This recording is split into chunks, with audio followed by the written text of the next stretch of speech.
The magic നോവലിലേക്ക് ഏവർക്കും സ്വാഗതം. Kottayam പുഷ്പനാഥിൻ്റെ നാഗമാണിക്യം part 6. ഈ നോവൽ നിങ്ങൾക്ക് ഇഷ്ടമാകുന്നുണ്ടെങ്കിൽ ലൈക്ക് ചെയ്ത്, ഷെയർ ചെയ്ത്, സബ്സ്ക്രൈബ് ചെയ്ത് ഹൈപ്പും കൂടി ചെയ്യണേ. പാതിരാ പുള്ളി ചെലച്ചപ്പോൾ മാനവേദൻ ചുടുകാട്ടിലേക്ക് നടന്നു. അവിടെ എത്തിയപ്പോൾ പ്രതീക്ഷിച്ചതുപോലെ രക്തരക്ഷസ് അവിടെ ഉണ്ടായിരുന്നു. അവളുടെ ഇടത് കൈയിൽ കരിനാഗം ഞാന്നു കിടക്കുന്നത് മാനവേദൻ കണ്ടു. അവൾ കൈ നീട്ടിയപ്പോൾ മാനവേദൻ ഭയന്ന് പിന്മാറി. എന്താ, പേടിയാണോ? അവൾ ചോദിച്ചു. ഞാനൊരു വലിയ മാന്ത്രികനൊന്നുമല്ല, ഒരു ജ്യോത്സ്യൻ മാത്രമാണ്. എന്നാൽ സന്ദർഭവശാൽ ഇങ്ങനെയായി തീർന്നതാണ്. തിരുമേനി വിഷമത്തോടെ പറഞ്ഞു. എങ്കിൽ നിങ്ങളോടൊപ്പം ഞാനും വരാം. അവിടെ എത്തിക്കഴിഞ്ഞാൽ അകത്ത് പ്രവേശിക്കാൻ എന്താണ് വഴി? എൻ്റെ കാര്യമല്ല, നിങ്ങളുടെ കാര്യമാണ്, അവൾ പറഞ്ഞു. അവിടെ ചെമ്പകം എന്നൊരു രക്ഷസിനെ ബാല്യക്കാരിയായി നിർത്തിയിട്ടുണ്ട്. അവൾ വാതിൽ തുറന്നു തരും. അങ്ങനെ എനിക്ക് അകത്ത് കിടക്കാം. കൊള്ളാം, എങ്കിൽ പോയിക്കളയാം. രക്ഷസ് മുന്നിൽ നടന്നു. അവർ ശങ്കരമംഗല ഇല്ലത്തിൻ്റെ പടിപ്പുരയിലെത്തി. അപ്പോൾ അവരെ പ്രതീക്ഷിച്ചെന്ന പോലെ ചെമ്പകം പടിവാതിൽക്കൽ നിൽക്കുന്നത് കണ്ടു. അറപ്പുര വാതിലിന് ഇടതുവശത്തുള്ള നിലവറയിലേക്കുള്ള മാർഗം അവൾ തുറന്നിട്ടിരുന്നു. 3 പേരും ഒന്നിച്ചാണ് അകത്ത് കടന്നത്. മാനവേദൻ ചുവരിൽ നിന്നും നിലവറ താഴിൻ്റെ താക്കോലെടുത്തു. കോൽ താഴ് തുറന്ന് നിലവറയുടെ മേൽപ്പാളി പൊക്കി. അപ്പോൾ നല്ല ഇരുട്ടായിരുന്നു. മാനവേദൻ വിളക്ക് തെളിച്ചില്ല. മാത്രമല്ല, കൂടെയുള്ള പൈശാചിക ശക്തികൾക്ക് വെളിച്ചത്തിൻ്റെ ആവശ്യവുമില്ലായിരുന്നു. ചുടുകാട്ടിൽ നിന്ന് കൊണ്ടുവന്ന കരിമൂർക്കനെ രക്തരക്ഷസ് താരയിട്ടു. അപ്പോൾ നിലവറയ്ക്കുള്ളിൽ ഒരു ബഹളം കേട്ടു. മാനവേദൻ സന്തോഷിച്ചു. കരിമൂർക്കൻ സ്വർണ്ണനാഗത്തെ കൊന്നു എന്ന് അയാൾ ഉറച്ചു വിശ്വസിച്ചു. ഇനി എന്താണ് വേണ്ടത്? മാനവേദൻ തൻ്റെ വലതുവശത്ത് നിന്നിരുന്ന രക്തരക്ഷസിനോട് ചോദിച്ചു. സ്വർണ്ണനാഗം നശിച്ചു കാണും. നിങ്ങൾ താഴെ ഇറങ്ങി നാഗമാണിക്യം എടുത്തോണ്ട് വരൂ, അവൾ പറഞ്ഞു. ആശാന് താഴെ ഇറങ്ങാൻ ഭയമായിരുന്നു. ചെമ്പകത്തിന് അത് അസാധ്യമാണെന്നും അറിയാം. കൈവശം ഇരുന്ന തീപ്പെട്ടി എടുത്ത് അയാൾ ഒന്ന് കമ്പുരച്ചു. ആ വെളിച്ചത്തിൽ ഒരു തൂക്കുവിളക്ക് മച്ചിൽ നിന്ന് തൂക്കിയിട്ടിരിക്കുന്നത് കണ്ടു. തിരി നനവുണ്ടായിരുന്നു. മാനവേദൻ തിരി തെളിച്ചു. അത് കയ്യിൽ തൂക്കി പിടിച്ചുകൊണ്ട് ഗോവണിപ്പടി വഴി താഴെ ഇറങ്ങി. 4 പടി ഇറങ്ങിയപ്പോൾ ഒരു ചീറ്റൽ ശബ്ദം കേട്ട് താഴെ നിന്നു കേട്ടു. തിരുമേനി ഭയന്ന് വിറച്ചുപോയി. എങ്കിലും ധൈര്യം വരുത്തി താഴെ 2 പടി കൂടി ഇറങ്ങി ചെന്നപ്പോൾ വീണ്ടും ചീറ്റൽ ശബ്ദം കേട്ടു. തൂക്ക് വിളക്കിലെ ജ്വാലയുടെ പ്രകാശത്തിൽ പത്തി ഉയർത്തി നിൽക്കുന്ന സ്വർണ്ണനാഗത്തെയാണ് മാനവേദൻ കണ്ടത്. തൊട്ടപ്പുറത്ത് താഴെ തറയോട് ചേർന്ന് പൊളയുന്ന കരിനാഗത്തെയും കണ്ടു. സംഗതി തികച്ചും പരാജയപ്പെട്ടെന്ന് തിരുമേനിക്ക് മനസ്സിലായി. ഇനി എങ്ങനെയെങ്കിലും അവിടെ നിന്ന് രക്ഷപ്പെടുകയെ നിവൃത്തി ഉണ്ടായിരുന്നുള്ളൂ. മാനവേദൻ അതിവേഗം കാലുകൾ വെച്ച് മുകളിലെത്തി. ഇല്ല, നമ്മൾ തോറ്റുപോയി, മാനവേദൻ പറഞ്ഞു. എങ്കിലിവിടെ അധിക സമയം നിൽക്കണ്ട, ചുടുകാട്ടിലെ രക്ഷസ് പറഞ്ഞു. 3 പേരും അതിവേഗം പടിപ്പുര കടന്നു മുന്നോട്ട് ചെന്നു നാട്ടുവഴിയിലുള്ള കാഞ്ഞിരവൃക്ഷത്തിൻ്റെ ചുവട്ടിലിരുന്നു. ഈ സമയം ദേവനാരായണൻ ഉണർന്നു. എന്താ? ജയശ്രീ ചോദിച്ചു. ഒരു ശബ്ദം കേട്ടതുപോലെ അയാൾ പറഞ്ഞു. എങ്കിൽ പോയി നോക്കൂ. ദേവനാരായണൻ അകത്തളത്തിൽ നിന്ന് വരാന്തയിലെത്തി. ടോർച്ച് തെളിച്ച് ചുറ്റും നോക്കി. അപ്പോൾ നിലവറയിലേക്കുള്ള വാതിൽ തുറന്നു കിടക്കുന്നത് കണ്ടു. അകത്ത് കടന്നപ്പോൾ നിലവറയുടെ മേൽപ്പാളി തുറന്നു കിടക്കുന്ന ദൃഷ്ടിയിൽപ്പെട്ടു. ദേവനാരായണൻ ആകെ സംശയമായി. അപ്പോഴേക്കും ജയശ്രീ അടുത്തെത്തി. എന്താണുണ്ടായത്? അവൾ ചോദിച്ചു. ദാ നോക്കൂ, ആരോ ഇതിനുള്ളിൽ കയറിയിട്ടുണ്ട്. എന്തിനാണെന്ന് വ്യക്തമല്ല. അതിന് മറുപടി കൊടുക്കാതെ ജയശ്രീ നിലവറയുടെ പാളി അടച്ചു. കാരണം നാഗമാണിക്യത്തിൻ്റെ ചരിത്രം ദേവനാരായണൻ അറിയരുതെന്ന് അവൾക്ക് നിശ്ചയമുണ്ടായിരുന്നു. നമുക്ക് പോകാം, അവൾ പറഞ്ഞു. എന്താണെന്ന് അറിയണ്ടേ? ദേവനാരായണൻ ചോദിച്ചു. ആരോ കള്ളന്മാർ കയറിയതായിരിക്കും. നമ്മൾ ഉണർന്നത് കണ്ട് ഓടി മറഞ്ഞതാവാം. വരൂ, പോയി കിടക്കാം, അവൾ നിർബന്ധിച്ചു. തിരികെ വന്ന് തെക്കിനിയിൽ കിടക്കുമ്പോൾ അയാൾക്ക് ഉറക്കം വന്നില്ല. കാരണം നിലവറയിലേക്ക് പുറത്തു നിന്നുള്ള വാതിൽ തുറക്കണമെങ്കിൽ താക്കോൽ വേണം. അത് സൂക്ഷിച്ചിരിക്കുന്നത് അറയ്ക്കുള്ളിലാണ്. അറവാതിൽ തുറന്ന് താക്കോൽ എടുത്ത് വേണം നിലവറയിലേക്കുള്ള വാതിൽ തുറക്കാൻ. അറയ്ക്കുള്ളിലാണ് പരദേവതകളെ പ്രതിഷ്ഠിച്ചിരിക്കുന്നത്. അറ തുറന്നിട്ടുമില്ല. ആരെങ്കിലും തുറന്നു കൊടുക്കാതെ അത് സാധ്യമല്ലെന്ന് ദേവനാരായണൻ ഊഹിച്ചു. ഏതിനും നേരം വെളുത്തിട്ട് എന്ന് അയാൾ തീരുമാനിച്ചു. ഈ സമയം മാനവേദനും രക്ഷസും അടുത്ത മാർഗത്തെക്കുറിച്ച് സംസാരിക്കുകയായിരുന്നു.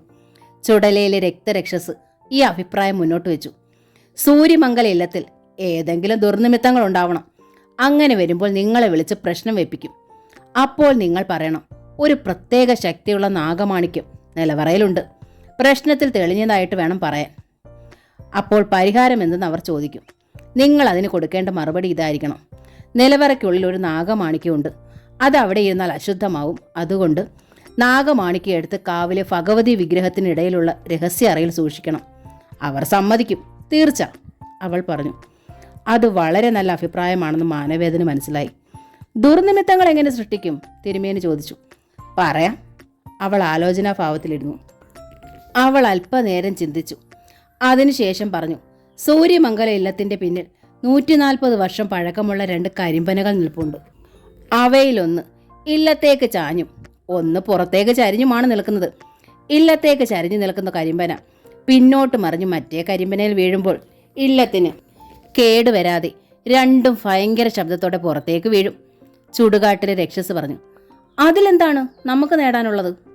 മാനവേദൻ ചോദിച്ചു. നിങ്ങൾ ഇത്ര അറിവില്ലാത്തവനാണോ? അങ്ങനെ മറിയുന്നത് ഒരു അസാധാരണ സംഭവമാണെന്ന് അവർ ചിന്തിക്കുകയില്ലേ? സാധാരണഗതിയിൽ ഇല്ലത്തിൻ്റെ പടിഞ്ഞാറ്റോട്ട് വീണാൽ അതൊരു സാധാരണ സംഭവമായി ഗണിക്കും, അവൾ പറഞ്ഞു. മാനവേദൻ ആലോചിച്ചു. ശരിയാണ്. അപ്പോൾ അവർ അതിൻ്റെ കാരണത്തെക്കുറിച്ച് ചിന്തിക്കും. എന്നോട് പ്രശ്നം വയ്ക്കാൻ പറയും. ഇപ്പോൾ കാര്യങ്ങൾ മനസ്സിലായോ? ബാക്കി ഞാൻ ഏറ്റു. പക്ഷേ ആ കരിമ്പനകൾ എങ്ങനെ വീഴിക്കും? അത് നിസ്സാര കാര്യമാണ്, രക്ഷസ് പറഞ്ഞു. എങ്ങനെ? തിരുമേനി ചോദിച്ചു. ഇപ്പോൾ തന്നെ ഒരു ചെറിയ പൊത്ത് അതിൻ്റെ ചുവട്ടിലുണ്ട്. ബാക്കി ഞാൻ ശരിയാക്കി തരാം, അവൾ ഉറപ്പ് കൊടുത്തു. ഇത്രയും പറഞ്ഞ് അവൾ പോയി. അതിനടുത്ത ദിവസം അമാവാസിയായിരുന്നു. രാവിലെ മുതൽ ആകാശം മേഘാവൃതമായിരുന്നു. കാറ്റ് പടിഞ്ഞാറ് നിന്നും ഇടവിട്ട് വീശിക്കൊണ്ടിരുന്നു. ഉച്ച കഴിഞ്ഞപ്പോൾ കാറ്റിന് ശക്തി കൂടി. വൃക്ഷങ്ങൾ ആടി ഉലയാൻ തുടങ്ങി. അതോടെ ആകാശം കാർമേഘത്താൽ ഉരുണ്ടു. ഗ്രാമവാസികൾ ഭയവിഹ്വലരായി. എന്ത് ചെയ്യണമെന്നറിയാതെ അവർക്കറിയാവുന്ന ദൈവങ്ങളെ വിളിച്ച് പ്രാർത്ഥിച്ചുകൊണ്ടിരുന്നു. സമയം കടന്നുപോയതറിഞ്ഞില്ല.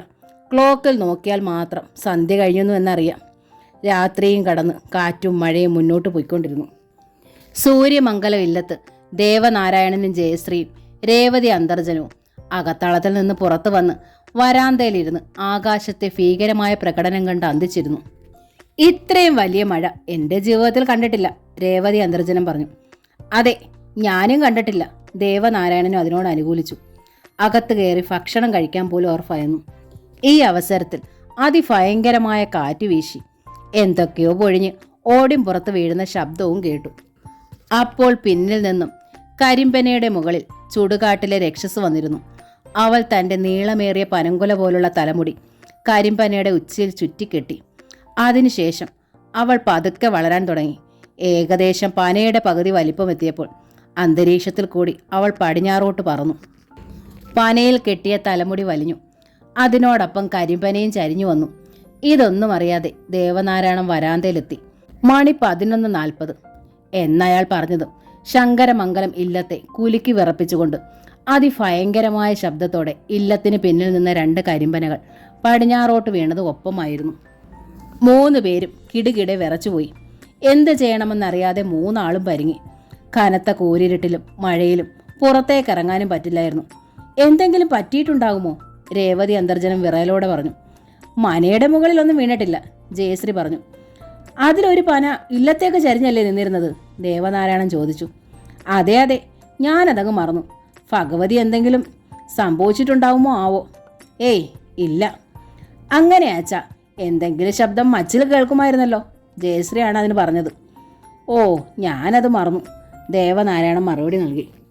അടുത്ത ദിവസം രാവിലെ ആരോ വിളിക്കുന്നത് കേട്ടാണ് മാനവേദൻ ഉണർന്നത്. പുറത്ത് കൃഷ്ണൻകുട്ടി നമ്പ്യാരുടെ ബാല്യക്കാരൻ ശങ്കരൻ നിൽക്കുന്നതാണ് കണ്ടത്. എന്താ ശങ്കര? മാനവേദൻ ചോദിച്ചു. അങ്ങോട്ടേക്ക് വരാൻ അദ്ദേഹം പറഞ്ഞയച്ചു, ശങ്കരൻ പറഞ്ഞു. ഞാനൊന്ന് കുളിച്ച് ഭക്ഷണം കഴിച്ചേക്കാം. സംഗതിയൊക്കെ അറിഞ്ഞോ? ശങ്കരൻ ചോദിച്ചു. മാനവേദൻ പുറത്തേക്ക് ഇറങ്ങിച്ചെന്നു. എന്താ ശങ്കര വിശേഷം? അയാൾ തിരക്കി. അറിഞ്ഞില്ലേ? രക്ഷസ് പറഞ്ഞ കാര്യം മാനവേദൻ മൂടി വെച്ചു. സൂര്യമംഗല ഇല്ലത്ത് അതിഭയങ്കര ഒരു പ്രശ്നം ഉണ്ടായി. എന്താ ശങ്കര വിശേഷം? പറയൂ, നാം കേൾക്കട്ടെ. മാനവേദൻ ധൃതി അഭിനയിച്ചു. ഇല്ലത്തിന് പിൻവശത്ത് നിന്നിരുന്ന 2 കരിമ്പനകൾ പുഴകി വീണു. എങ്ങട്ടാ? ഇല്ലത്തിന് മുകളിലേക്കാണോ? അല്ലല്ല, പുറത്തേക്ക് മറിഞ്ഞാണ് വീണത്. ഭാഗ്യം കൊണ്ടൊന്നും സംഭവിച്ചില്ല. എങ്കിലും വരാനിരിക്കുന്ന ഏതോ അപകടത്തിന്റെ സൂചനയാണ്, ശങ്കരൻ പറഞ്ഞു. എന്നോട് വിവരം പറയാൻ നമ്പ്യാരങ്ങ് പറഞ്ഞയച്ചതാണ്. ഞാൻ വരുന്നുണ്ട്, മാനവേദൻ പറഞ്ഞു. പ്രഭാത കൃത്യങ്ങൾക്ക് ശേഷം മാനവേദൻ കൃഷ്ണൻകുട്ടി നമ്പ്യാരുടെ അടുത്തേക്ക് പോയി. നമ്പ്യാർ അയാളെ കാത്തിരിക്കുകയായിരുന്നു. വിവരമൊക്കെ ശങ്കരൻ പറഞ്ഞു കാണുമല്ലോ? നമ്പ്യാർ ചോദിച്ചു. പറഞ്ഞു. അത് തന്നെയല്ലേ? അതെ. ഇനിയിപ്പം അവിടെ നിന്ന് ആള് വരുമല്ലോ? നമ്പ്യാർ പറഞ്ഞു. വരട്ടെ, കാണിച്ചു കൊടുക്കാം. എങ്കിൽ തിരുമേനി ഒരു കാര്യം ചെയ്യ്, നേരെ ഇല്ലത്തേക്ക് പോയിക്കോളൂ. ഇപ്പോൾ ആള് വന്നിട്ടുണ്ടാകും. എങ്കിൽ ഞാൻ അങ്ങോട്ട് പോവാം. മാനവേദൻ ഒരു ഇര കെട്ടിയതുപോലെ പുറത്തേക്ക് പോയി. മാനവേദൻ തൻ്റെ ഇല്ലത്തെത്തിയപ്പോൾ ഒരു മധ്യവയസ്കൻ അവിടെ നിൽപ്പുണ്ട്. ആരാണ്? മാനവേദൻ ചോദിച്ചു. അറിയില്ലേ എന്നെ? തെക്കേലെ പപ്പുക്കുട്ടി. തിരുമേനിക്ക് ആളെ മനസ്സിലായി. സൂര്യമംഗല ഇല്ലത്തെ ഇപ്പോഴത്തെ വിചാരിപ്പുകാരനാണ് പപ്പുക്കുട്ടി നായർ. എന്താ പപ്പുക്കുട്ടി വിശേഷം? മാനവേദൻ ചോദിച്ചു. ഇല്ലത്താകെ കുഴപ്പമാ, ഒന്ന് വരണം. പിശാചുക്കളുടെ കളിയാണെന്നാ തോന്നുന്നത്. എന്താ കാര്യം? തിരുമേനി ചോദിച്ചു. ഒക്കെ അവിടെ വന്നിട്ട് കാണാം, വരൂ. മാനവേദൻ ഒരുങ്ങി തന്നെയാണ് നിന്നത്. എന്താ, വല്ല പ്രശ്നവും വെക്കേണ്ടി വരുമോ? അയാൾ പപ്പുക്കുട്ടിയോട് ചോദിച്ചു. വേണ്ടി വരും, അതും കൂടി എന്നോട് പറഞ്ഞു. കൂടുതലൊന്നും ആലോചിക്കാതെ മാനവേദൻ അകത്ത് കയറി തൻ്റെ തോൾ സഞ്ചി എടുത്ത് പപ്പുക്കുട്ടിയുടെ കൂടെ പുറപ്പെട്ടു. രണ്ടാളും സൂര്യമംഗലം തറവാട്ടിലെത്തി. അവിടെ വരാന്തയിൽ രേവതി അന്തർജനവും ദേവനാരായണനും വരാന്തയിൽ ഇരിക്കുന്നത് കണ്ടു. ജയശ്രീ അവിടം കണ്ടില്ല. വരൂ വടക്കേടം, ഒരു കാര്യം കാണിച്ചു തരാം, ദേവനാരായണൻ പറഞ്ഞു. രേവതി അന്തർജനം അവരോടൊപ്പം കൂടി. ഇല്ലത്തിന് പുറകിൽ ഗുണനച്ചിഹ്നം പോലെ കിടക്കുന്ന കരിമ്പനകൾ മാനവേദൻ കണ്ടു. ഇതിൽ വിചിത്രമായൊരു കാര്യമുണ്ട്, ദേവനാരായണൻ പറഞ്ഞു. എന്താ മാഷേ? മാനവേദൻ ചോദിച്ചു. ദാ ഈ പന ഇല്ലത്തേക്ക് ചരിഞ്ഞാണ് നിന്നത്. ഇതിലൊരു പൊത്തും കാണുന്നുണ്ട്. സാധാരണഗതിയിൽ ഇല്ലത്തേക്ക് വീഴേണ്ടതുമാണ്, പക്ഷെ വീണില്ല. മാനവേദൻ സൂക്ഷിച്ചു നോക്കി. നമുക്കൊന്ന് പ്രശ്നം വെച്ച് നോക്കിയാലോ? ദേവനാരായണൻ അഭിപ്രായപ്പെട്ടു. നോക്കാം. അവർ വരാന്തയിലെത്തി. മാനവേദൻ സഞ്ചിയിൽ നിന്ന് രാശിപ്പലക എടുത്ത് വരാന്തയിൽ വെച്ചു. അല്പസമയം ചുണ്ടുകൾ കണക്ക് കൂട്ടുന്നത് പോലെ ചലിപ്പിച്ചു. വിരലുകളും അതിനനുസരിച്ച് ഉയരുകയും താഴുകയും ചെയ്തുകൊണ്ടിരുന്നു. എന്താ കിഴക്കേടം വിശേഷം? രേവതി അന്തർജനം ചോദിച്ചു. ഈ അവസരത്തിൽ ജയശ്രീ പുറത്തേക്ക് വന്നു. ഈ അവസരത്തിൽ രാശിപ്പലകയിൽ വെച്ചിരുന്ന കവടികളിൽ എന്തോ മാറ്റം വന്നതുപോലെ മറ്റുള്ളവർക്ക് തോന്നി. നേരെ ഇരുന്നവർ സാവധാനം വളഞ്ഞു പൊളഞ്ഞ് ആകൃതി സ്വീകരിച്ചു. അതിനുശേഷം ഏറ്റവും മുന്നിൽ നിന്ന് ശംഖൊന്ന് ചലിച്ചു. എന്താണത്? ജയശ്രീ ചോദിച്ചു. മാനവേദൻ രാശിപ്പലകയിലേക്ക് നോക്കി. അയാൾ ഞെട്ടിവിറച്ചുപോയി. അന്ന് ആദ്യം വിവാഹത്തെക്കുറിച്ച് ആലോചിക്കാൻ പ്രശ്നം വെച്ചപ്പോൾ കണ്ടതുപോലെ കവടികൾ സർപ്പാകൃതി പൂണ്ടതായിരുന്നു കാരണം. എന്താണ് ആശാനെ അനർത്ഥം? ദേവനാരായണൻ ചോദിച്ചു. ഇതിൽ നിന്നും മനസ്സിലാക്കേണ്ടത് ഇല്ലത്ത് സൂക്ഷിക്കാൻ വയ്യാത്ത എന്തോ ഉണ്ടെന്നാണ്. ഇപ്പോഴത്തെ ചുറ്റുപാടിൽ ഞാനൊരു അഭിപ്രായം ചോദിക്കട്ടെ? മാനവേദൻ അല്പസമയം എന്തോ ആലോചിക്കുന്നതായി അഭിനയിച്ചു. മറ്റുള്ളവർ അയാളുടെ മുഖത്തെ ചലനങ്ങൾ നോക്കിയിരുന്നു. ഇവിടെ നാഗമാണിക്യമുണ്ടോ? മാനവേദൻ പെട്ടെന്ന് ചോദിച്ചു. അത് കേട്ട് മറ്റുള്ളവർ പരസ്പരം നോക്കി. മാനവേദന്റെ ചോദ്യത്തിന് മറുപടി നൽകാൻ ദേവനാരായണനോ രേവതി അന്തർജനത്തിനോ സാധ്യമല്ലായിരുന്നു. കാരണം അവർക്കങ്ങനെ ഒന്നിനെക്കുറിച്ച് അറിവില്ലായിരുന്നു. ഇവിടെ അങ്ങനെയെങ്കിലും എന്തെങ്കിലും ഉണ്ടോ എന്ന് അറിയാൻ വയ്യ, രേവതി അന്തർജനം പറഞ്ഞു. ശരി, അങ്ങനെയായാൽ നാഗമാണിക്ക് ഇവിടെ ഉണ്ടെങ്കിൽ അതെടുത്ത് ദേവീക്ഷേത്രത്തിൽ ദേവീശിലയുടെ താഴെയുള്ള രഹസ്യ അറയിൽ വെക്കണമെന്നാണ് പ്രശ്നത്തിൽ കാണുന്നത്. നിങ്ങളാരും വിഷമിക്കണ്ട, സംഗതി ഞാൻ സാധിപ്പിച്ചു തരാം. എടുക്കാനുള്ള അനുവാദം തന്നാൽ മതി. അതിന് മറുപടി നൽകാതെ ദേവനാരായണൻ അമ്മയെ നോക്കി. ജയശ്രീ അപ്പോഴും അകത്തളത്തിൽ വാതിലിന് വശത്ത് പുറത്തേക്ക് പാതിമുഖം കാണിച്ചു നിൽക്കുകയായിരുന്നു. അവർ യാതൊരു മറുപടിയും പറഞ്ഞില്ല. വടക്കേട് അങ്ങനെ തറപ്പിച്ച് പറയുന്ന നിലയ്ക്ക് എന്താ അമ്മയെ ചെയ്യുക? ദേവനാരായണൻ ചോദിച്ചു. നമുക്ക് ദോഷം വരുന്ന ഒന്നാണെങ്കിൽ അതിവിടെ നിന്ന് മാറിക്കോട്ടെ, അതല്ലേ നല്ലത്, രേവതി അന്തർജനം പറഞ്ഞു. കാവിൽ ഭഗവതിയുടെ കാൽച്ചുവട്ടിലേക്കല്ലേ വെക്കേണ്ടത്, ആരും അപഹരിക്കുമെന്ന് തോന്നണില്ല, ദേവനാരായണൻ അഭിപ്രായപ്പെട്ടു. ആ സമയം ജയശ്രീ പെട്ടെന്ന് അകത്തേക്ക് പോയി. അവൾ അകത്ത് കയറി അല്പസമയം ആലോചിച്ചു നിന്നു. നിലവറയ്ക്കുള്ളിലിരിക്കുന്ന നാഗമാണിക്യം ഇല്ലത്ത് നിന്ന് പുറത്തു പോയാൽ അക്കൂട്ടത്തിൽ ഇപ്പോഴുള്ള ഐശ്വര്യം വാർന്നു പോകുമെന്ന് അവൾക്ക് തോന്നി. മാത്രമല്ല, നാഗമാണിക്യം ദേവീക്ഷേത്രത്തിൽ കൊണ്ടുപോയി വെച്ചാൽ അതവിടെ നിന്ന് മോഷണം പോകുമെന്നും തീർച്ചയാണ്. കൃഷ്ണൻകുട്ടി നമ്പ്യാർ അത് അപഹരിക്കും. വടക്കേട് അതിന് കൂട്ടു നിൽക്കുകയും ചെയ്യും. എന്താണൊരു വഴി? അവൾ ആലോചിച്ചു. ഒരു പിടിയും കിട്ടിയില്ല. എങ്കിൽ ഞാൻ അതിന് പറ്റിയൊരു നാൾ നോക്കി വരാം, മാനവേദൻ പറയുന്നത് അവൾ കേട്ടു. അയാൾ പടിയിറങ്ങി പോവുകയും ചെയ്തു. രേവതി അന്തർജന അകത്ത് വന്നപ്പോൾ ജയശ്രീ ചോദിച്ചു. അമ്മ എന്തിനാണ് അതിന് സമ്മതിച്ചത്? വടക്കേടം പറഞ്ഞത് മോൾ കേട്ടില്ലേ? അതിവിടെ ഇരുന്ന അപകടമാണെന്ന് അവർ പറഞ്ഞു. ഞാനത് വിശ്വസിക്കുന്നില്ല. ഇതിലെന്തോ ഗൂഢാലോചനയുണ്ട്, അവൾ പറഞ്ഞു. നാഗമാണിക്യത്തെക്കുറിച്ച് മോൾക്ക് എന്തറിയാം? പെട്ടെന്ന് അവർ ചോദിച്ചു.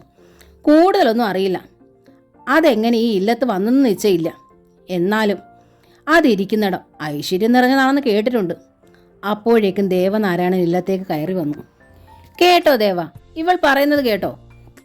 നാഗമാണിക്യം ഇവിടെ തന്നെ ഇരിക്കട്ടെ എന്ന് രേവതി അന്തർജനം പറഞ്ഞു. എന്താ ജയേ അങ്ങനെ പറഞ്ഞത്? ദേവനാരായണൻ ചോദിച്ചു. എനിക്കങ്ങനെ തോന്നി, അത്ര തന്നെ, അവൾ പറഞ്ഞു. ആശാൻ പറഞ്ഞത് അത് ഇവിടെ ഇരിക്കുന്നത് ദുർനിമിത്തമാണെന്നാണ്. ദേവൻ അവളെ നോക്കി. അത്ര നിർബന്ധമാണെങ്കിൽ ആശാനോട് തന്നെ എടുത്തോണ്ട് പോകാൻ പറയൂ. മറ്റാരെയും ഇല്ലത്തിന്റെ നിലവറയ്ക്കുള്ളിൽ കയറാൻ അനുവദിക്കരുത്, ജയശ്രീ പറഞ്ഞു. ശരിയാ, അവൾ പറഞ്ഞതിലും കാര്യമുണ്ട്. മറ്റാരെങ്കിലും കയറിയാൽ എന്തെങ്കിലും അശുദ്ധം വന്നേക്കും. മാത്രമല്ല, ആശാൻ തനിച്ചു വന്നാലും മതി, അതും പകൽ സമയത്ത് വേണ്ട. രേവതി അന്തർജനം മകളുടെ അഭിപ്രായത്തോട് യോജിച്ചു. അങ്ങനെ ആവാം, ഞാൻ ആശാനോട് സംസാരിക്കാം, ദേവനാരായണൻ പറഞ്ഞു. അടുത്ത നാൾ സ്കൂൾ അവധിയായിരുന്നു. ദേവനാരായണൻ വിജയ ടീച്ചറിന്റെ വീട്ടിൽ ജയശ്രീയും കൂട്ടിപ്പോയി. അവിടെ ചെല്ലണമെന്ന് അവർ പറഞ്ഞിരുന്നു. വിവാഹം കഴിഞ്ഞ് ഒരു വിരുന്നിന് അവർ ക്ഷണിച്ചിട്ട് മാസം 2 കഴിഞ്ഞിരിക്കുന്നു. ഇതുവരെ പോകാൻ പറ്റിയില്ല. അത് ഇന്നാകട്ടെ എന്ന് ദേവനാരായണൻ തീരുമാനിച്ചു. വഴിക്ക് യക്ഷി അമ്പലത്തിനടുത്ത് ചെന്നപ്പോൾ മാനവേദനെതിരെ വരുന്നത് കണ്ടു. ഏതായാലും അന്വേഷിച്ചു പോകേണ്ടി വന്നില്ലല്ലോ എന്ന് മനസ്സിൽ കരുതി. എങ്ങോട്ടാ രണ്ടുപേരും? മാനവേദൻ ചോദിച്ചു. വെറുതെ ഒരു നടത്തം. 2-3 ടീച്ചേഴ്സിൻ്റെ വീട്ടിലൊന്ന് പോകണം. വേളി കഴിഞ്ഞിട്ട് പോകാൻ കഴിഞ്ഞില്ല. അപ്പോൾ ഞാൻ പറഞ്ഞ കാര്യം? തിരുമേനി ചോദിച്ചു. അത് വടക്കേടം തന്നെ നിശ്ചയിച്ചോളൂ. പക്ഷേ അമാവാസിയുടെ അന്ന് വേണമെന്ന് മാത്രം, ജയശ്രീ പെട്ടെന്ന് പറഞ്ഞു. അതെന്താ അന്നാകണമെന്ന്? തിരുമേനി ചോദിച്ചു. ഞാൻ കേട്ടിട്ടുണ്ട്, നാഗമാണിക്യം പോലുള്ള അമൂല്യ വസ്തുക്കൾ കൈമാറുന്നത് അമാവാസി നാളിലാണ് യുക്തമെന്ന്, ജയശ്രീ പറഞ്ഞു. അവൾ ഇത്തരത്തിൽ കൃത്യമായി പറയുന്നത് കേട്ടപ്പോൾ ദേവനാരായണനും മാനവേദനും അത്ഭുതം തോന്നി. ഇത്രമാത്രം അറിവ് ഇവൾക്ക് എങ്ങനെ വന്നു? മാനവേദൻ ചിന്തിച്ചു. ശരി, കുട്ടി പറഞ്ഞതുപോലെ ആവട്ടെ. തിരുമേനി എന്തോ ആലോചിച്ച് നടന്നു. വിജയ ടീച്ചറുടെ വീട്ടിൽ അവരെത്തി. എന്തൊക്കെയുണ്ട് വിശേഷങ്ങൾ? വിജയമ്മ ടീച്ചർ ജയശ്രീയുടെ ഉദരത്തിലേക്ക് നോക്കി. അവൾ നാണിച്ച് തലകുനിച്ചു. എന്താ മാഷേ അന്തർജനം നാണിക്കുന്നത്? വല്ലതുമായോ? ടീച്ചർ തിരക്കി. ഇടയ്ക്കൊക്കെ കാവിൽ പോകുന്നില്ലേ? ദേവൻ പറഞ്ഞു. അതുപോരാ, എന്നും പോകണം. അങ്ങനെ ഒരു നില വരുത്തണം, വിജയ ചിരിച്ചുകൊണ്ട് പറഞ്ഞു. ഒക്കെ ദേവിയുടെ ഹിതം പോലെ. ദേവനാരായണൻ ജയശ്രീയെ നോക്കി. അപ്പോൾ അവൾ ചുവരിലെ ഒരു ദേവീ ചിത്രത്തിൽ നോക്കിയിരിക്കുകയായിരുന്നു. ചായ എടുക്കട്ടെ? ടീച്ചർ എണീറ്റു. അവർ അകത്തുപോയി ചായയും കായ വറുത്തതും പഴവും കൊണ്ടുവന്നു. പിന്നെ എന്തൊക്കെയുണ്ട് വിശേഷം? ജയശ്രീ ചോദിച്ചു. വിശേഷങ്ങൾ പലതുമുണ്ട്. പക്ഷേ ഈയിടെയായി ചില ദുർനിമിത്തങ്ങൾ സംഭവിക്കുന്നു. എന്താണെന്നറിയില്ല, ടീച്ചർ പറഞ്ഞു. എന്താ പറയൂ, ജയശ്രീ ചോദിച്ചു. കാണിച്ചു തരാം, കാപ്പി കുടിക്കൂ. അത് കഴിഞ്ഞാവട്ടെ. ടീച്ചർ പുറത്തേക്ക് നോക്കി. കാപ്പി കഴിഞ്ഞ് അവർ എണീറ്റു. ടീച്ചർ അവരെ കിണറിനടുത്തേക്ക് കൂട്ടിക്കൊണ്ടുപോയി. ദാ നോക്കൂ, നിറയെ വെള്ളം കിടന്നിരുന്നതാണ്. ചിലപ്പോൾ അങ്ങ് താന്നു പോവും. തൊട്ടിയും കയറും എത്തില്ല. ചിലപ്പോൾ ഇങ്ങ് കയറി വരും. ടീച്ചർ താഴേക്ക് നോക്കി. ടീച്ചർ പറഞ്ഞത് ശരിയായിരുന്നു. പെട്ടെന്ന് കിണറ്റിലെ ജലം അടിയിൽ നിന്ന് ആരോ തള്ളിക്കയറ്റുന്നത് പോലെ പൊന്തി മുകളിലെത്തി. ടീച്ചർ ഉടൻ തന്നെ തൊട്ടി കിണറ്റിലേക്ക് ഇട്ടു. ഉടൻ തന്നെ വെള്ളം താഴേക്ക് ഇറങ്ങുകയും ചെയ്തു. ഈ അവസരത്തിൽ മറ്റാരും ശ്രദ്ധിക്കാതെ ജയശ്രീ തുളസിത്തറയുടെ താഴെ നിന്നും ഒരു ചെറിയ തുളസി ചെടിയിൽ നിന്ന് ഒരു ഇല പറിച്ചെടുത്ത് കിണറിൻ്റെ കൈവരിക്കടുത്തായി നിന്നു. അപ്പോൾ വീണ്ടും പഴയതുപോലെ ജലനിരപ്പ് ഉയർന്നു വന്നു. ഉടനെ ജയശ്രീ കയ്യിലിരുന്ന തുളസിയില ആരും കാണാതെ കിണറിൻ്റെ അരികിൽ കൂടി വെള്ളത്തിലേക്ക് ഇട്ടു. പെട്ടെന്ന് ജലനിരപ്പ് നിന്നു. ടീച്ചർ വീണ്ടും തൊട്ടി കിണറ്റിലിട്ടു. അപ്പോൾ ജലനിരപ്പിന് വ്യത്യാസം ഉണ്ടായില്ല. അത് താണതുമില്ല. വെറുതെ തോന്നിയതായിരിക്കും, ജയശ്രീ ടീച്ചറിനോട് പറഞ്ഞു. ഏയ് അല്ല, രാത്രി കാലങ്ങളിൽ വലിയ ശബ്ദം കേൾക്കാറുണ്ട്. വെള്ളം മുകളിലേക്ക് ഉയർന്നു വന്ന് കുത്തി ഒഴുകുന്നത് പോലെ തോന്നും. ചെന്ന് നോക്കുമ്പോൾ ഒന്നും കാണില്ല. അവർ വീണ്ടും വരാന്തയിൽ വന്നിരുന്നു. ഇതേതോ പഴയ ഇല്ലം വിലയ്ക്ക് വാങ്ങിയതാണോ? ജയശ്രീ ചോദിച്ചു. വല്യച്ഛൻ നമ്പൂതിരിയായിരുന്നു. ഒടുവിൽ അവകാശികളില്ലാതെ വന്നപ്പോൾ എൻ്റെ അച്ഛനെ വിളിച്ച് വെറുതെ കൊടുത്തു എന്ന് മാത്രം. അപ്പോൾ അതാ കാര്യം. അവർ ചെയ്തത് പലതും മുടങ്ങിപ്പോയിട്ടുണ്ട്. അതൊക്കെ ഒന്ന് നേരെയാക്കിയാൽ മതിയാകും, ജയശ്രീ അഭിപ്രായപ്പെട്ടു. അകത്തേക്ക് കയറാമല്ലോ? ജയശ്രീ വീണ്ടും ചോദിച്ചു. അതിനെന്താ? ടീച്ചർ എഴുന്നേറ്റു. ഈ സമയം ടീച്ചറുടെ 2 കുട്ടികളും പടിപ്പുര കടന്നു വന്നു. അവർക്ക് ജയശ്രീയെ കണ്ടപ്പോൾ വലിയ സന്തോഷമായി. ദേവനാരായണനെ അവർക്ക് നേരത്തെ പരിചയമുണ്ടായിരുന്നു. ടീച്ചർ അവരെ രണ്ടുപേരെ അകത്തളത്തിലേക്ക് കൂട്ടിക്കൊണ്ടുപോയി. എന്താ, ആ മുറികളൊന്നും തുറക്കാറില്ലേ? ജയശ്രീ തെക്കിനിയിലുള്ള മുറി ചൂണ്ടിക്കാട്ടി ചോദിച്ചു. ഈ മുറി ഒന്ന് തുറക്കാമോ? ജയശ്രീ ചോദിച്ചു. ടീച്ചർ ഉടൻ തന്നെ താക്കോൽ കൊണ്ടുവന്ന് പൂട്ടിക്കിടന്ന തെക്കിനിയിലെ മുറി തുറന്നു. വരൂ, നമുക്ക് അകത്തേക്ക് കയറാം, ജയശ്രീ പറഞ്ഞു. ജയശ്രീയുടെ ഈ പ്രവൃത്തി കണ്ട് ദേവനാരായണൻ അവളെ അത്ഭുതത്തോടെ നോക്കി. വളരെ പരിചയമുള്ളതുപോലെയാണ് അവൾ ഓരോ കാര്യങ്ങളും ചെയ്യുന്നത്. അവളുടെ ഓരോ പ്രവൃത്തിയും കണ്ട് ആ വീട്ടിൽ ധാരാളം പ്രാവശ്യം വന്നിട്ടുണ്ടെന്ന് തോന്നും. അകത്ത് കയറിയ ഉടനെ ജയശ്രീ ടീച്ചറോട് ചോദിച്ചു, ഒരു വിളക്ക് എടുത്തോണ്ട് വരൂ. ടീച്ചർ ഉടൻ തന്നെ ഒരു ഓട്ടുവിളക്ക് കത്തിച്ചുകൊണ്ട് വന്നു. ജയശ്രീ ആ വിളക്ക് വാങ്ങി മേശപ്പുറത്ത് വെച്ചു. വളരെ കാലമായി ആരും ഉപയോഗിക്കാതിരുന്നിരുന്ന കിടന്ന ആ റൂമിൽ മടുപ്പിക്കുന്ന ഒരു ഗന്ധം തങ്ങി നിന്നിരുന്നു. ജയശ്രീ തടിച്ചുവരനെ സമീപിച്ചു. അവിടെ ഒരു ഭാഗത്ത് തൂക്കിയിട്ടിരിക്കുന്ന വളരെ പഴക്കമേറിയ തകിടിൽ പൊന്തിച്ചുണ്ടാക്കിയ ഒരു ചിത്രം അവൾ എടുത്ത് മേശപ്പുറത്ത് വെച്ചു. ചുവരിൽ അപ്പോൾ ഒരു താക്കോൽ ദ്വാരം കണ്ടു. ഇതിൻ്റെ താക്കോൽ ഇവിടെ എവിടെയെങ്കിലും കാണും, അവൾ പതുക്കെ പറഞ്ഞു. അതിനുശേഷം അവൾ വടക്കേ മൂലയുടെ മുകളിലുള്ള തള്ളി നിന്ന് ഉത്തരപ്പാളിൽ കൈതടവി ഒരു താക്കോൽ പുറത്തെടുത്തു. അതുകൊണ്ട് ചുവരിലുള്ള താക്കോൽ ദ്വാരത്തിൽ തിരിച്ചു. അപ്പോൾ ചെറിയൊരു വാതിൽ തുറന്നു. അതിനുള്ളിൽ നിന്ന് ഒരു വെങ്കല പ്രതിമ അവൾ കയ്യിലെടുത്തു. ദേവനാരായണനും വിജയലക്ഷ്മി ടീച്ചറും അത്ഭുതത്തോടെ നോക്കി നിന്നു. ആ പ്രതിമയുമായി ജയശ്രീ മുറിയിലേക്ക് നിന്നും പുറത്തു വന്നു. ഈ പ്രതിമയാണ് ഇതിനൊക്കെ കാരണം, അവൾ പറഞ്ഞു. പ്രതിമയുടെ മുഖത്തേക്ക് അവർ സൂക്ഷിച്ചു നോക്കി. അവർ ഭയന്നു പോയി. അവർ എല്ലാവരും അത്ഭുതത്തോടെ പഞ്ചലോഹ നിർമ്മിതമായ ആ പ്രതിമയെ നോക്കി. അതിൻ്റെ മുഖത്തേക്ക് സൂക്ഷിച്ചു നോക്കിയപ്പോൾ അതുവരെ അവ്യക്തമായ പലതും തെളിഞ്ഞു വരുന്നത് പോലെ അവർക്ക് അനുഭവപ്പെട്ടു. നെന്മണി അരി വലിപ്പമുള്ള അതിൻ്റെ കണ്ണുകൾ രൂക്ഷമായിരുന്നു. കഴുകൻ്റെ ചുണ്ടുകൾ പോലെ തോന്നിക്കുന്ന മൂക്കിന് താഴെ കാണപ്പെട്ട അധരങ്ങൾക്കിടയിൽ 2 പല്ലുകൾ പുറത്തേക്ക് നിന്നത് അവർ കണ്ടു. ആ പല്ലുകളുടെ അഗ്രത്തിൽ രക്തം കട്ട പിടിച്ചിരിക്കുന്നത് പോലെ അവർക്ക് തോന്നിപ്പോയി. 4 കൈകൾ, അവയുടെ വിരലുകളുടെ അഗ്രങ്ങളിലുള്ള നഖങ്ങൾ, ഇവയെല്ലാം ചെറുതാണെങ്കിൽ പോലും കാഴ്ചയിൽ ഭീകരമായിരുന്നു. ഇതെങ്ങനെ ഇവിടെ വന്നതായിരിക്കും? വിജയമ്മ ടീച്ചർ ചോദിച്ചു. ഈ വീട് നിങ്ങളുടെ പൂർവികന്മാർ പണികഴിപ്പിച്ചതാണോ? ദേവനാരായണൻ തിരക്കി. അല്ല, ഇത് പണ്ട് ഇല്ലമായിരുന്നു.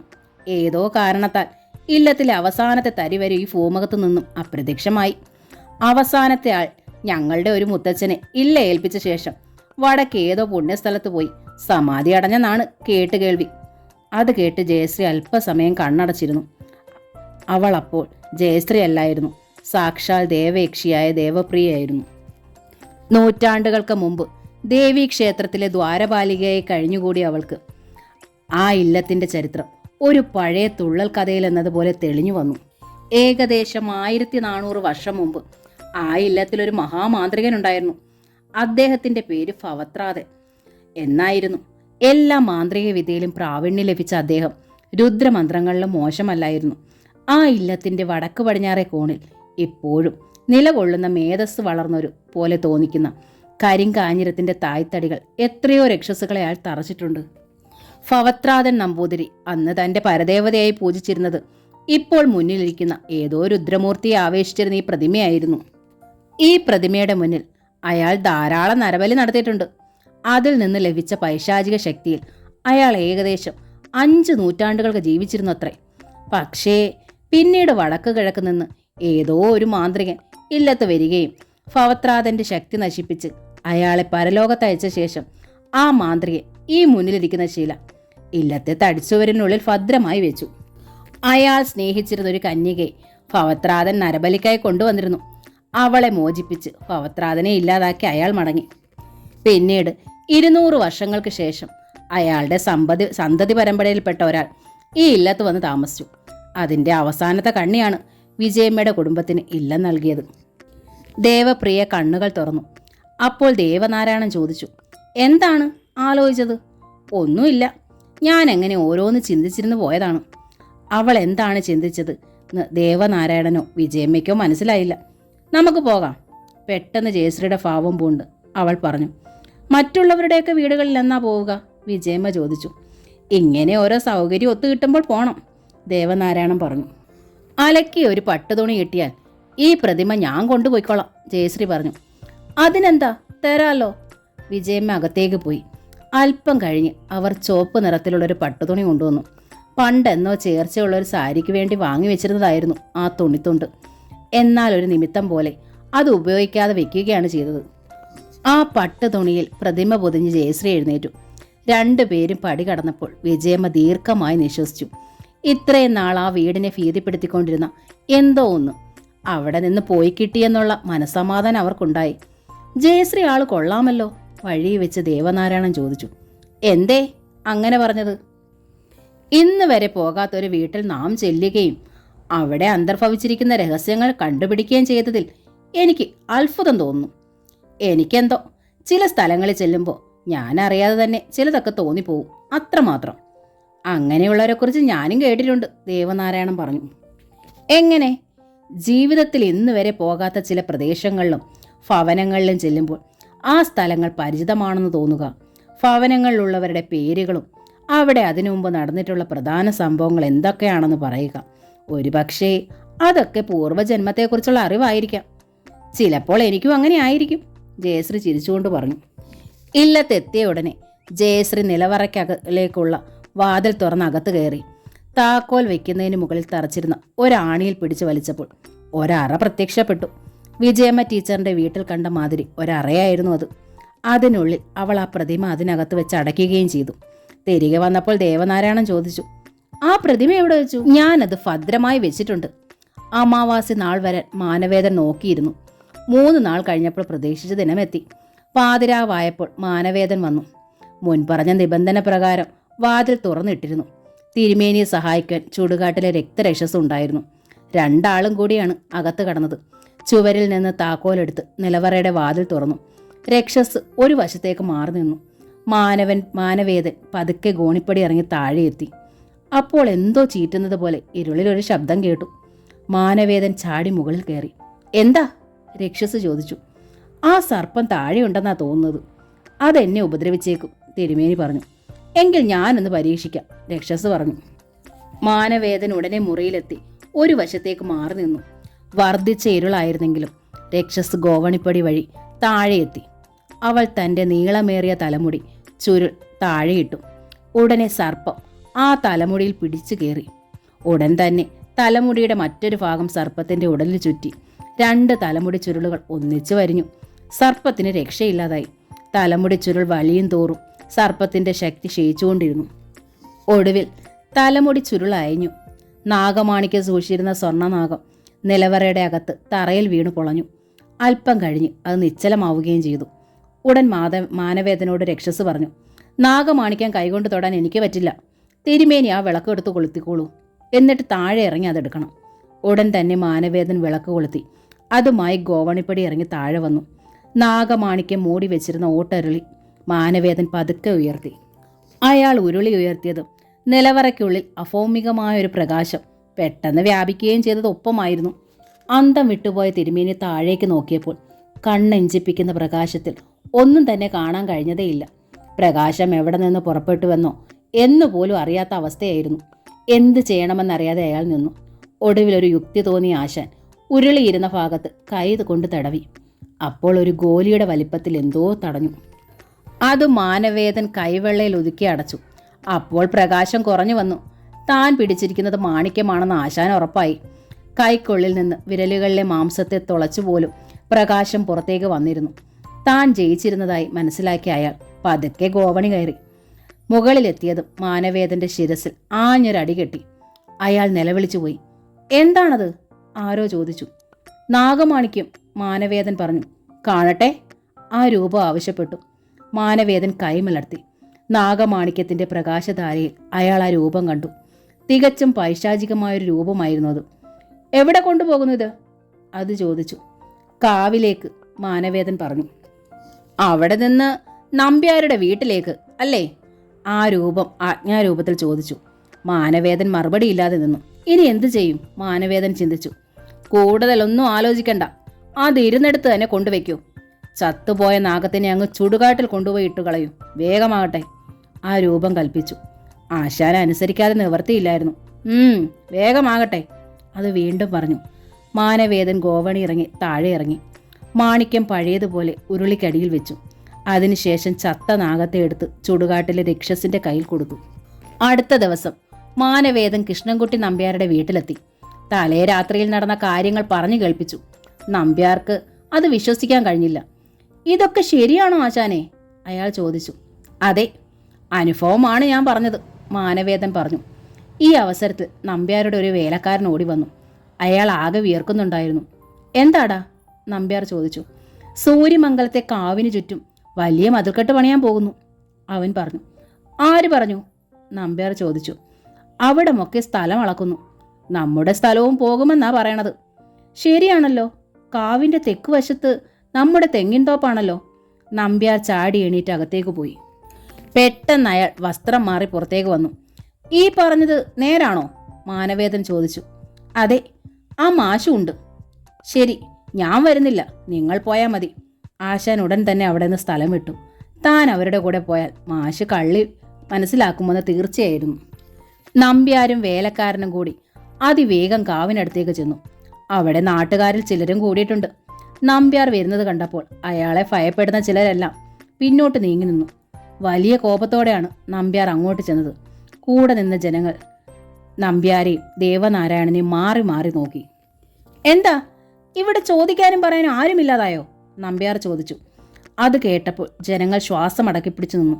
എല്ലാവരുടെയും നോട്ടം ദേവനാരായണന്റെ മുഖത്തായി. ആളുണ്ടല്ലോ, അതല്ലേ ഇങ്ങനെ മതിൽ കെട്ടാൻ പോകുന്നത്? ദേവനാരായണ ശാന്തസ്വരത്തിൽ പറഞ്ഞുകൊണ്ട് കയ്യിലിരുന്ന കയർ കുറ്റിയിൽ നിന്ന് കൊണ്ടുപോയി അടുത്ത കുറ്റിയിൽ കെട്ടി. നിങ്ങളാരാ? നമ്പ്യാർ അവിടെ നിന്നുകൊണ്ട് പ്രതാപത്തിൽ ചോദിച്ചു. അയ്യോ, എന്നെ അറിയില്ലേ? ദേവനാരായണൻ അവിടെ നിന്നുകൊണ്ട് പറഞ്ഞു. നാഗമാണിക്യം എന്ന നോവലിൻ്റെ ഈ ഭാഗം ഇവിടെ പൂർണ്ണമാവുകയാണ്. അടുത്ത ഭാഗം ഉടൻ തന്നെ അപ്ലോഡ് ചെയ്യുന്നതായിരിക്കും. Thank you.